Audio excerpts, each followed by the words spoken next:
सुरुवात मुळात मराठी सिनेमाची एका मराठी माणसाने केली, दादासाहेब फाळके, आणि खऱ्या अर्थानं तो सिनेमा वाढवला किंवा त्याला मान दिला तो व्ही शांताराम यांनीच.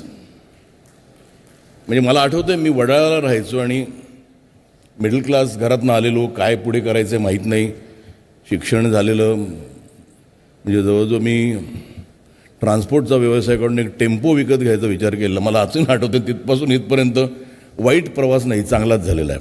पण त्यावेळेला मी शिवाजी पार्कला महात्मा गांधी तलाव आहे तो आम्हाला परवडायचा, कारण तो महानगरपालिकेचा होता.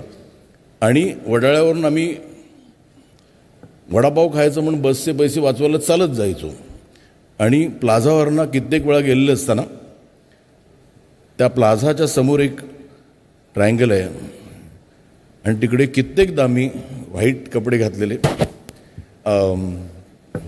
फर कॅप घातलेले शांताराम बापूंना असं त्या थिएटरकडे बघताना पाहिलेलं. म्हणजे तिथपासून आजपर्यंत I think I have done good something, आयुष्यात काहीतरी चांगलं केलं म्हणून हा मला मान मिळतो आहे.